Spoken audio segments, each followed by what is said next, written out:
Some time later, King Nahash of the Ammonites died, and his son became king in his place. Then David said, "I'll show kindness to Hanun, son of Nahash, because his father showed kindness to me." So David sent messengers to console him concerning his father. However, when David's emissaries arrived in the land of the Ammonites to console him, the Ammonite leaders said to Hanun, "Just because David has sent men with condolences for you, do you really believe he's showing respect for your father? Instead, hasn't David sent his emissaries in order to scout out, overthrow, and spy on the land?"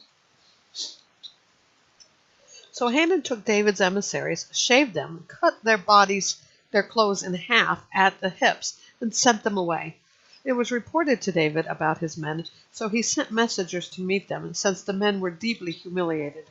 The king said, "Stay in Jericho until your beards grow back, then return."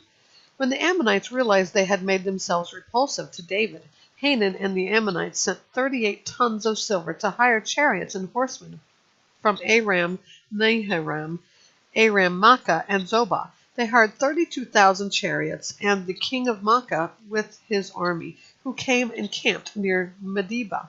The Ammonites also came together from their cities for the battle.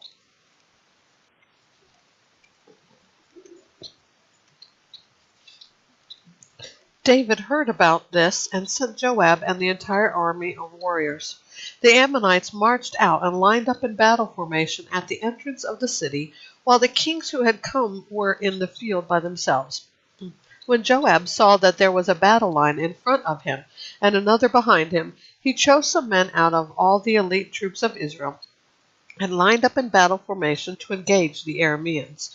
He placed the rest of the forces under the command of his brother Abishai, and they lined up in battle formation to engage the Ammonites. "If the Arameans are too strong for me," Joab said, "then you'll be my help. However, if the Ammonites are too strong for you, I'll help you. Be strong. We must prove ourselves strong for our people and for the cities of our God. May the Lord's will be done." Joab and the people with him approached the Arameans for battle, and they fled before him. When the Ammonites saw that the Arameans had fled, they likewise fled before Joab's brother Abishai and entered the city. Then Joab went to Jerusalem. When the Arameans realized that they had been defeated by Israel, they sent messengers to summon the Arameans who were across the Euphrates.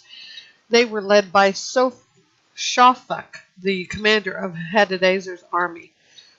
When this was reported to David, he gathered all Israel and crossed the Jordan. He came up to the Arameans and lined up in battle formation against them. When David lined up to engage them in battle, they fought against him. But the Arameans fled before Israel, and David killed 7,000 of their charioteers and 40,000 foot soldiers. He also killed Shaphat, commander of the army. When Hadadezer's subjects saw that they had been defeated by Israel, they made peace with David and became his subjects. After this, the Arameans were never willing to help the Ammonites again.